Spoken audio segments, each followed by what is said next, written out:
दोस्तों नमस्कार। इस देश के 90% लोगों की भागीदारी इस देश की मुख्य धारा में है ही नहीं। वो चाहे नौकरी को लेकर हो, चाहे इस देश के किसी भी संस्थान में कोई निर्णय ले पाने की स्थिति में हो, तो इस देश का 90% बाहर है। यही सवाल राहुल गांधी ने 2024 के चुनाव में उठाया, जब उन्होंने पिछड़ों का जिक्र किया, दलितों का जिक्र किया, आदिवासियों का जिक्र किया, मुसलमानों का जिक्र किया और एक बड़े तबके गरीबों का जिक्र करके कहा कि 90% की भागीदारी है कहां पर। और इस देश में जो निर्णय लेते हैं, अगर वह उस 10% में आते हैं तो इन 90% के बारे में वह निर्णय कैसे लेंगे। अखिलेश यादव ने उत्तर प्रदेश के भीतर पीडीए के जरिए प्रयोग किया, यानी पिछड़ा तबका यानी ओबीसी, दलित और फिर अल्पसंख्यक यानी मुसलमान। अगर इन तीनों का गठजोड़ उत्तर प्रदेश की राजनीति में बना डालें तो फिर बीजेपी की समूची राजनीति धरी की धरी रह जाएगी। और मौजूदा वक्त में यही सवाल बीजेपी के भीतर बड़ा हो गया है। ना सिर्फ बड़ा हो गया है, बल्कि बीजेपी हर राज्य को लेकर अब इस मंथन में जा घुसी है जहां पर उसे समझ नहीं आ रहा है, या फिर वो अब समझना चाहती है कि आखिर उसकी भविष्य की राजनीतिक जमीन बचेगी कैसे। इसी आसरे पहली बार जहां पर मुसलमानों की तादाद सबसे ज्यादा है, उसमें पश्चिम बंगाल है और उसमें असम है, वहां के नेता बीजेपी के खुले तौर पर मुस्लिमों को चेताने की दिशा में बढ़ चुके हैं। उनकी अपनी राजनीति बीजेपी के आसरे अब यह कहने से चूक नहीं रही है कि दरअसल मुस्लिमों की बढ़ती तादाद इन दो राज्यों के भीतर उनके राजनीतिक अस्तित्व को नहीं, बल्कि उनके अपने जिंदगी जीने के अस्तित्व पर संकट है। और पहली बार बीजेपी के किसी नेता ने यह भी कह डाला कि दरअसल सबका विकास सबका साथ अब इस नारे को लगाने की जरूरत नहीं है। इतना ही नहीं, जो माइनॉरिटी सेल यानी अल्पसंख्यक सेल बीजेपी के भीतर बनाया गया है, उसकी भी जरूरत नहीं है। और इसके ठीक उलट जो खास तौर से हिंदी पट्टी का इलाका है, जिसमें उत्तर प्रदेश आता है, बिहार आता है, मध्य प्रदेश आता है, और उसको लेते चले जाइए तो महाराष्ट्र तक आता है, इन जगहों पर बीजेपी अब इस राजनीतिक प्रयोग की दिशा में बढ़ना चाहती है, जहां पर उसे लगने लगा है जब हिंदुत्व का नारा खोखला साबित हो गया और जब हिंदुत्व के राख तले वोट मिले नहीं, और इतना ही नहीं, अपर कास्ट यानी ऊंची जाति में भी हिंदुओं के भीतर राजनीतिक दलों को लेकर वोट बढ़ते चले गए और बीजेपी के हक में उतने वोट आए नहीं जितनी वो सोच रही थी। तो फिर हिंदू और मुस्लिम के आसरे जो उत्तर प्रदेश के भीतर 80-20 का खेल खेला जा रहा था, तो क्या अब उसे बदलने की जरूरत है। यानी बीजेपी एक तरफ हिंदी पट्टी में मुसलमानों को साथ ला पाने की परिस्थिति पर मंथन करने को तैयार है, यहां तक कि वह चाहती है कि अब उम्मीदवारों को भी बीजेपी के टिकट पर मैदान में उतार दिया जाए। और उसका सबसे बड़ा पहला राजनीतिक प्रयोग, जिन 10 सीटों पर उत्तर प्रदेश के भीतर उपचुनाव होने हैं, उस उपचुनाव में ही यह राजनीतिक प्रयोग करके देखा जाए। दिशा यह भी है, उत्तर प्रदेश में किसे हार मिली, किसे जीत मिली, कौन जिम्मेदारी लेगा, तो जिम्मेदारी वहां के भूपेंद्र चौधरी ने ले ली, जो कि प्रदेश अध्यक्ष हैं। योगी आदित्यनाथ तो लगातार चिताते रहे, आप आत्मविश्वास में डूबे हुए थे, और जेपी नड्डा बीजेपी के अध्यक्ष होकर जिन बातों का जिक्र कर रहे थे, वो सिवाय दिल्ली की आवाज के कुछ भी नहीं। इसीलिए आज दिल्ली में प्रधानमंत्री एक एक करके सबसे मिलते चले गए। लेकिन बड़ा सवाल यह नहीं है कि योगी की कुर्सी जाएगी या नहीं जाएगी, और आने वाले वक्त में प्रधानमंत्री नरेंद्र मोदी के खिलाफ आवाज बीजेपी से उठेगी या नहीं उठेगी। सवाल तो यह है कि जिस राजनीतिक लकीर पर बीजेपी चल पड़ी है, उसका जो व्यापक असर 2024 के लोकसभा चुनाव में नजर आया, अब उस रास्ते बीजेपी चलने को तैयार नहीं है। राज्य दर राज्य या फिर अलग अलग क्षेत्रों को लेकर बीजेपी को नई रणनीति बनानी पड़ेगी। लेकिन इस प्रक्रिया के भीतर दूसरी तरफ उत्तर प्रदेश एक ऐसी प्रयोगशाला है जिसमें अगर पीडीए चल पड़ा तो बीजेपी की समूची राजनीति न सिर्फ धरी रह जाएगी, बल्कि जिस हिंदुत्व का राग वह उत्तर प्रदेश और वह भी अयोध्या से लगा रही थी, और इस देश के तमाम मंदिर वाले इलाकों में जिस पर्यटन के नजरिए से और जिस बिजनेस मॉडल के तहत बीजेपी देख रही थी, यह सोचते हुए कि उसके हक में ही इस देश के हिंदुओं के वोट पड़ेंगे, क्योंकि हिंदूवादी पार्टी तो वही है, लेकिन पहली बार उस पर भी आंच पड़ गई है। और यह एक ऐसा सिलसिला शुरू हुआ है जिसमें कल तक जो बुलडोजर चलता था, उस बुलडोजर को लेकर सफाई देने के लिए उत्तर प्रदेश के डीजीपी को सामने आना पड़ा। और जिस कॉलोनी में, जो पंतनगर में, लखनऊ के पंतनगर में जहां पर बुलडोजर चलना वाला था, उसको लेकर मुख्यमंत्री ने रोक लगा दी। और उसके बाद अलग अलग सुरों से कहा जाने लगा यह हमारी नीति नहीं है, बल्कि हम तो कानून और संविधान के हिसाब से चलते हैं। तो आइए आज इस पोटली को खोला जाए, क्योंकि यह एक ऐसी परिस्थिति है जिसमें पहली बार संविधान शब्द ने बीजेपी की जड़ों को हिलाया। हिंदुत्व को लेकर बीजेपी की नींव कांपने लगी। और इस पूरी प्रक्रिया के भीतर में अब बीजेपी के सामने कौन सा रास्ता है या नहीं है, लेकिन दूसरी तरफ राहुल गांधी की राजनीति और उत्तर प्रदेश की प्रयोगशाला में अखिलेश यादव का सेंध लगाने का तरीका, यह सबको चेता रहा है। और बीजेपी में इसी बात को लेकर हड़कंप है कि जो सहयोगी भी थे वो कहीं छिटक ना जाएं। इस सिलसिले को खोलें तो सबसे पहले बात तो आज बुलडोजर को लेकर करनी चाहिए। वहां के डीजीपी पुलिस को बुलडोजर से अलग कर रहे हैं। बुलडोजर का मतलब क्या है यह समझा रहे हैं। और खास तौर से तब जब पूरे चुनाव के वक्त में बुलडोजर नीति को अखिलेश यादव ने निशाने पर यह कहकर लिया कि कानून को खत्म करके बुलडोजर चलाने की यह परिस्थिति कानून के अनुकूल कैसे हो सकती है। लेकिन आज जवाब डीजीपी ने दिया। देखिए, बुलडोजर के बारे में कुछ भ्रांतियां लोगों ने फैला रखी है। पहला चीज तो ये बुलडोजर किसी भी स्थिति में किसी भी गरीब व्यक्ति के विरुद्ध उसका यूज नहीं होना है। अगर कोई भी व्यक्ति गरीब लोगों के विरुद्ध बुलडोजर का उपयोग करता, उसके विरुद्ध कठोर कार्रवाई अमल में लाई जाएगी। ये शासन के आदेश है। बुलडोजर का इस्तेमाल अवैध रूप से कब्जे की हुई जमीन को खाली कराने या उस पर अगर कोई बिल्डिंग बनी होती है उसको ध्वस्त करने के लिए यूज किया जाता है। ये कार्रवाई पुलिस के द्वारा नहीं की जाती। पुलिस रिपोर्ट अवश्य देती है और उस पर सक्षम विभाग इसको निर्णय लेता है। तो सत्ता के कंधे पर सवार होकर जो पुलिस प्रशासन अपने तरीके से उत्तर प्रदेश को चला रहा था, अब उसे सफाई देने की जरूरत आन पड़ी है, क्योंकि सत्ता की जमीन खिसकती हुई दिखाई दे रही है। और इसका बड़ा प्रयोग तो 10 सीटों के उपचुनाव पर होना है, जिसमें से 9 सीटों पर जो विधायक थे वो सांसद बन गए। एक सीट का विधायक जेल में है तो वो अयोग्य करार दे दिया गया। लेकिन 2 हिस्सों में इसे परख लीजिए। सबसे पहले 10 में से 5 सीट समाजवादी पार्टी के हिस्से में पहले थी और बाकी 5 सीट इस दौर में एनडीए के पास है। एनडीए का मतलब है सिर्फ बीजेपी के पास 3 सीट, 1 सीट आरएलडी के पास है और 1 सीट मझवा जो मिर्जापुर की है वो निषाद पार्टी के पास है। यानी एनडीए ने अगर एक भी सीट गंवाई और समाजवादी पार्टी ने अगर एक भी सीट बढ़ाई, अब इसको बाखूबी अखिलेश यादव समझ चुके हैं कि दरअसल राजनीतिक तौर पर चोट और बीजेपी के पूरे गवर्नेंस के तौर तरीके के पीछे वह बहुमत का आंकड़ा है जो पहली बार डामाडोल हो रहा है। तो फिर कार्यकर्ता से लेकर नेता तक इस रूप में परेशान है कि कोई लखनऊ को चेतावनी दे रहा है, कोई दूसरी तरफ दिल्ली को चुनौती देने को तैयार है। यानी बीजेपी के भीतर अगर यह हड़कंप है तो उनके साथ खड़े सहयोगियों का क्या होगा।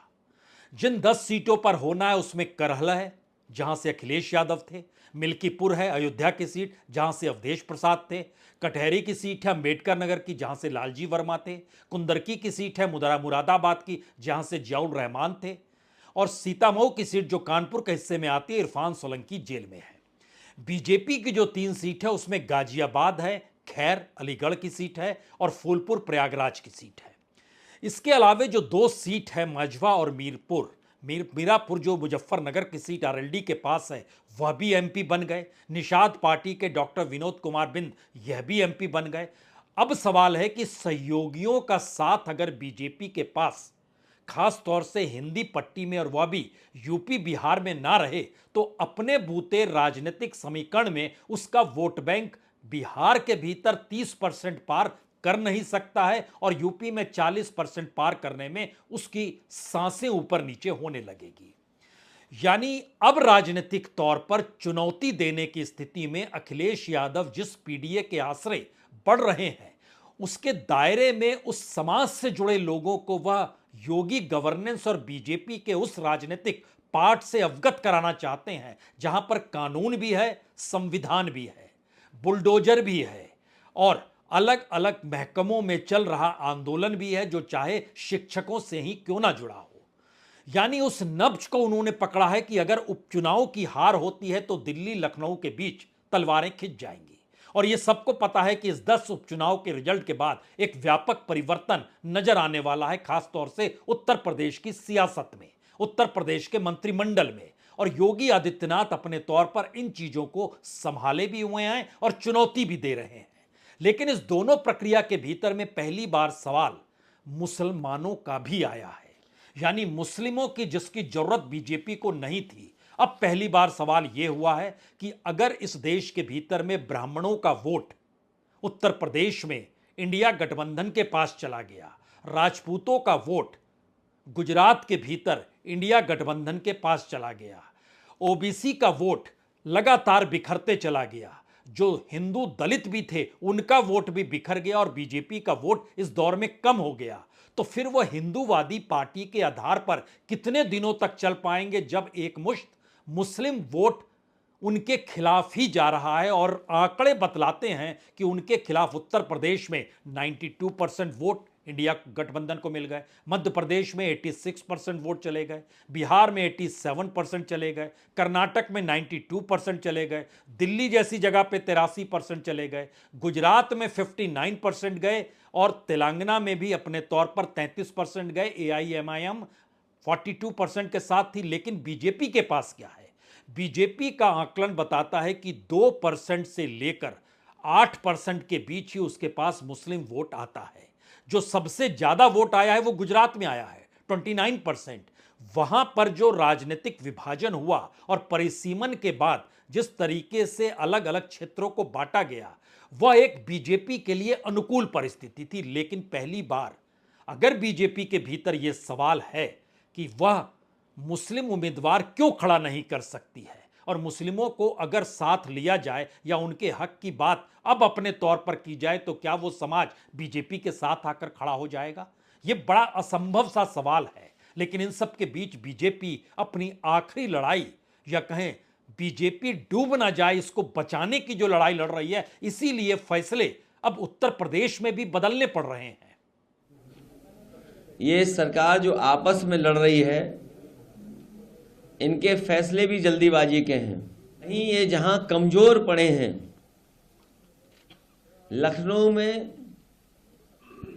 और सरकार में ये कमजोर पड़े हैं, इसलिए इन्होंने ध्वस्तीकरण का अपना फैसला टाला है। ये फैसला ही टाला है। ये फैसला हमेशा हमेशा के लिए खत्म नहीं हुआ है। इसलिए शिक्षकों के लिए जो ऑनलाइन डिजिटल अटेंडेंस थी वो स्थगित नहीं, निरस्त हो। और हम सावधान करना चाहते उत्तर प्रदेश की जनता को भी कि भारतीय जनता पार्टी के लोग आपस में लड़कर के और कुर्सी की लड़ाई में पूरा एडमिनिस्ट्रेशन खत्म कर दिया है।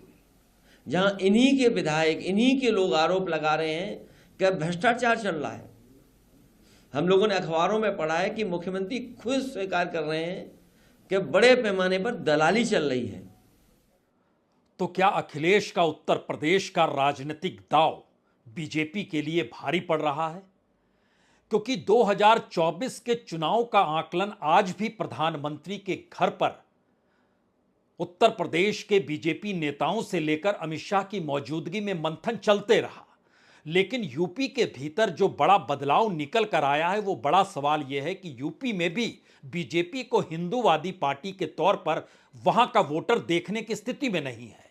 और ध्यान दीजिए, अगर 92% वोट मुस्लिमों के बीजेपी के खिलाफ गए यानी इंडिया गठबंधन को मिले तो अपर कास्ट के वोट भी 16% इंडिया गठबंधन को मिले। कुर्मी और कोयरी वोट 34% इंडिया गठबंधन को मिला। उसके अलावे जो ओबीसी जो बाकी हैं वो 34% भी इंडिया गठबंधन को मिला।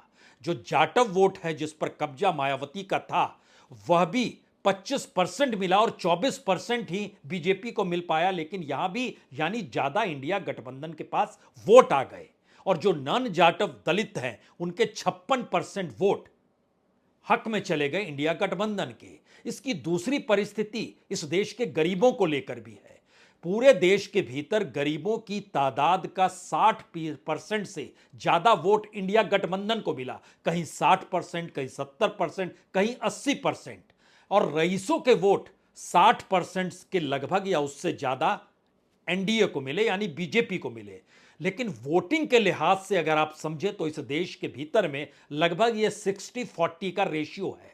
40% शहर के वोटर माने जाते हैं, 60% से ज्यादा गांव के वोटर माने जाते हैं। और शहर और गरीब के बीच जो परिस्थिति है उसको अगर जोड़ दीजिएगा तो गरीबों की तादाद इस देश में लगभग वोटर के लिहाज से 78 से 80% है। बीजेपी की इस राजनीति जो मौजूदा परिस्थिति में है अगर वो नहीं बदलती है तो फिर उसके साथ सहयोगी भी कितने दिन रहेंगे।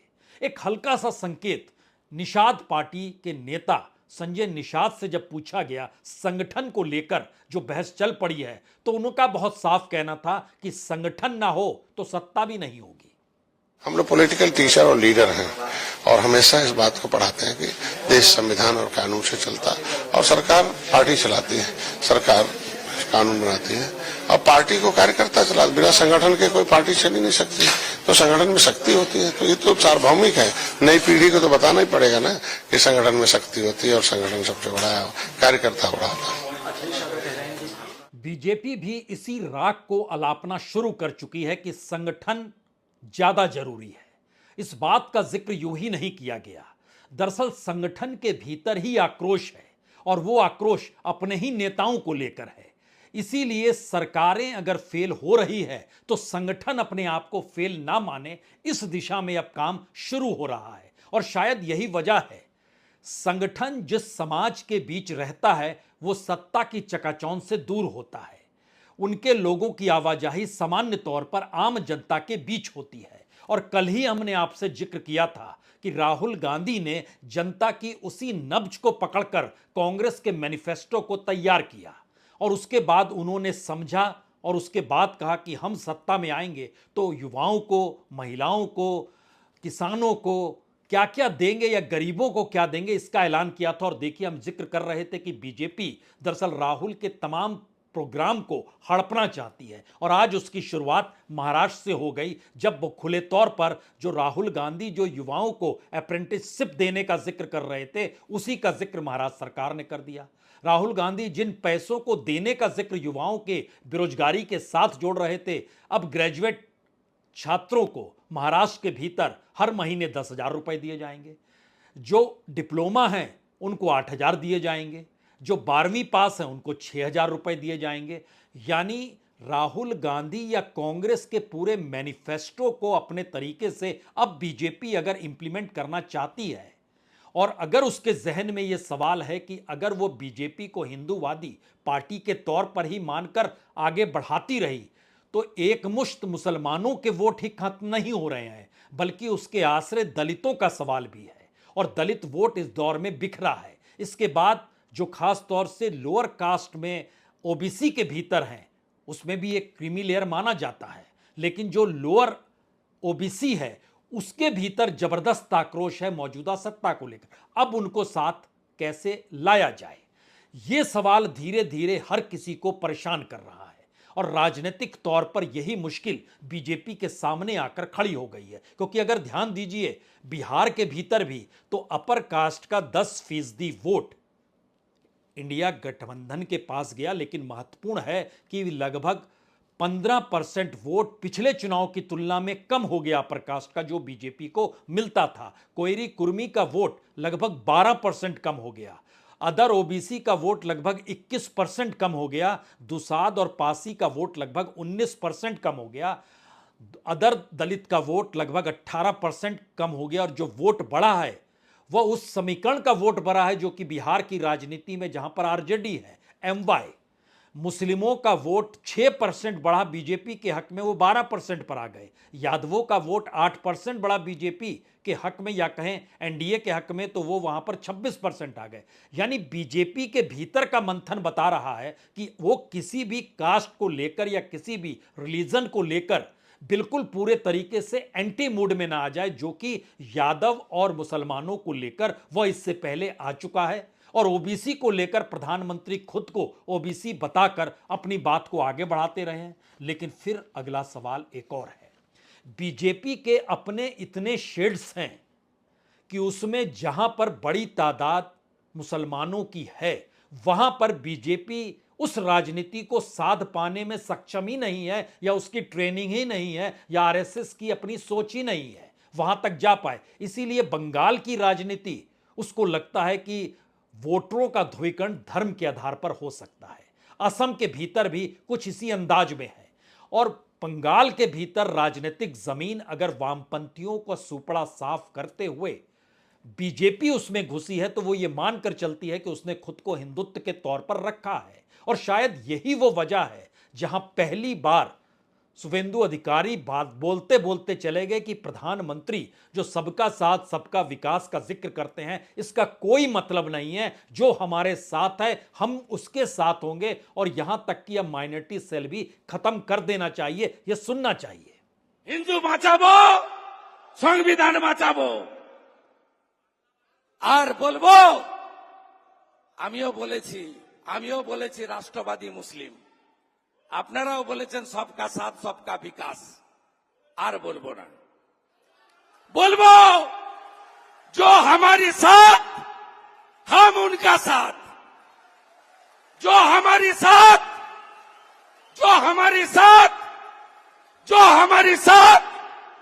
हम उनका साथ, सबका साथ सबका विकास बंद करो, नो नीड संख्यालघु मोर्चा।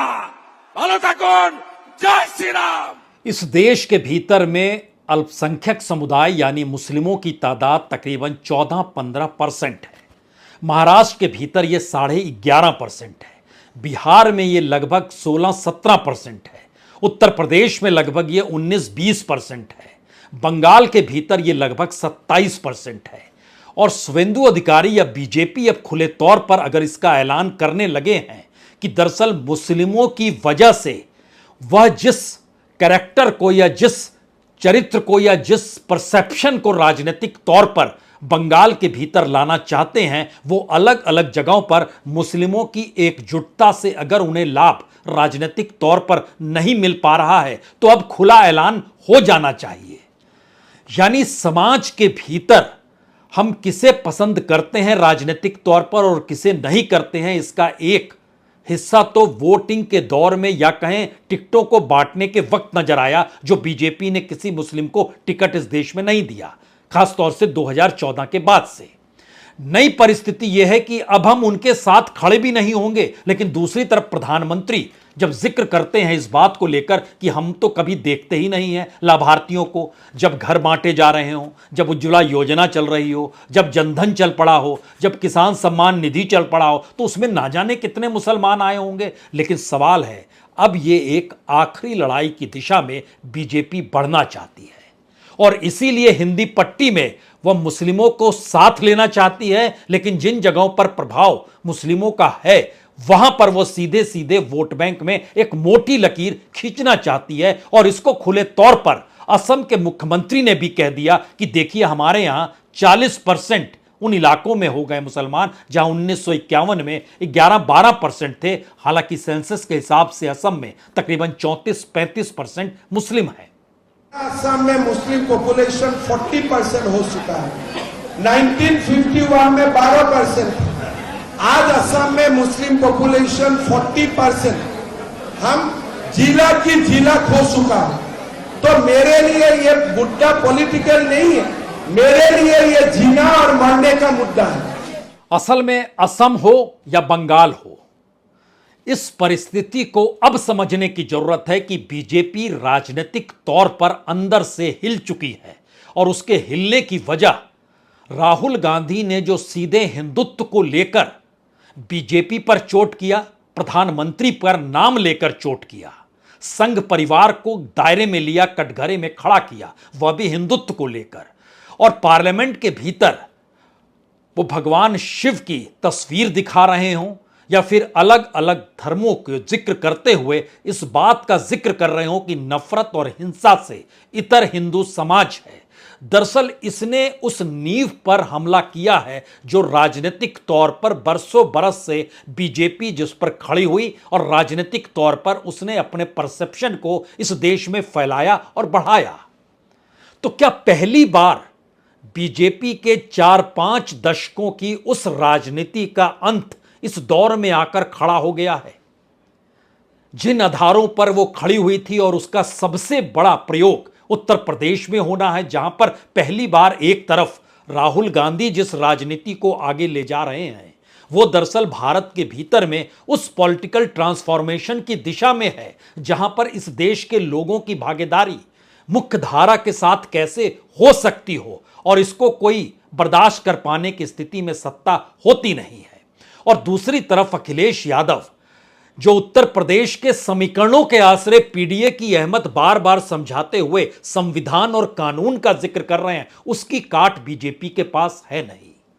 तो इसीलिए क्या अपनी अपनी राजनीतिक सत्ता को बचाने के लिए या फिर डूबती हुई बीजेपी को उबारने के लिए अलग अलग राजनीतिक प्रयोग करते हुए अलग अलग नेताओं की कहीं ना कहीं गद्दी से उनको हटाने की सोच इस दौर में चल पड़ी है, या फिर एक ऐसी सोच बीजेपी के भीतर आ गई है जहां पर सबको पता है कि राजनीतिक तौर पर अभी भी उनके सामने एक ही चेहरा है, एक ही सत्ता है, उसके आश्रय वो देश पर कभी भी काबिज हो सकते हैं। लेकिन अगर अलग अलग राज्यों के नेताओं को बचाने में ही जुटे रहे तो उसका पूरा हमला मोदी सत्ता पर होगा। तो क्यों नहीं मोदी सत्ता के साथ खड़े होकर उस राजनीति को साधा जाए जो कि इस देश की राजनीति को बीजेपी के अनुकूल कर सके। दो बड़े सवाल हैं, क्या वाकई बीजेपी सफल हो पाएगी जिस रास्ते वो चल पड़ी है? आज वहां के प्रदेश अध्यक्ष ने जिम्मेदारी ली, ठीक उसी तर्ज पर देवेंद्र फडणवीस ने भी महाराष्ट्र की हार की जिम्मेदारी ली थी। लेकिन प्रधानमंत्री जिम्मेदारी नहीं ले रहे हैं, जिनके चेहरे के आश्रय और उनकी 23 साल की राजनीतिक सत्ता के आश्रय एक भी दाग करप्शन का उनके ऊपर नहीं है। इसका जिक्र उन्होंने चुनाव से ऐन पहले संसदीय या सांसदों के साथ बैठक में कहा था कि जाके लोगों को बताइए कि 23 बरस से हम सत्ता में हैं और एक भी करप्शन का दाग हमारे दामन पर नहीं है। और दूसरी तरफ 400 पार का नारा भी दिया था, चेहरा भी एक ही था, हर राज्य में रैली भी उन्हें ही करनी थी और किसी भी राज्य के किसी भी मुख्यमंत्री और उसमें योगी आदित्यनाथ की भूमिका भी कहीं नहीं थी, वो शून्य के समान थी। सब कुछ दिल्ली से तय हो रहा था, कागज पर भी और पैसे के तौर पर भी, यानी प्रचार प्रसार के खर्चे से लेकर प्रचार प्रसार के तरीके तक दिल्ली से तय हो रहे थे। लेकिन जिम्मेदारी अलग अलग जगहों पर इसलिए दिलाई जा रही है क्योंकि दिल्ली की सत्ता बरकरार रहे और कार्यकर्ताओं के भीतर मैसेज ये रहे कि नेता तो एक ही है।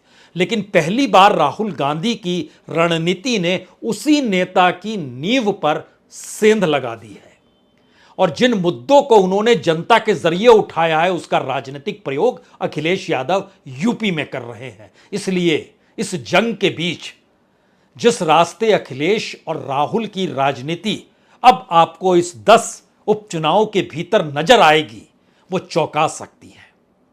और इस राजनीति का अगला कदम गुजरात में 1 अगस्त से आपको नजर आएगा, ठीक उसी तर्ज पर जैसे आज हरियाणा में वहां पर पैदल मार्च दीपेंद्र हुड्डा कर रहे हैं। तो फिर गुजरात की गलियों से भी गुजरा जाएगा और वहां पर क्या प्रियंका गांधी गुजरेगी, यह भी सवाल है। ये सारे सवालों के बीच का आखिरी सवाल यही है, इस दौर में सवाल लखनऊ और दिल्ली का नहीं बल्कि इंडिया गठबंधन की उस राजनीति के उस चोट का है जिसमें बीजेपी फंस चुकी है और फंसी हुई बीजेपी अपनों से ही लड़ रही है, अपनों को ही गिरा रही है। और यह परिस्थिति बीजेपी के भीतर पहली बार आई है। शायद इसीलिए यह नज़ारा बीजेपी में हड़कंप मचा रहा है। बहुत बहुत शुक्रिया, बहुत बहुत शुक्रिया।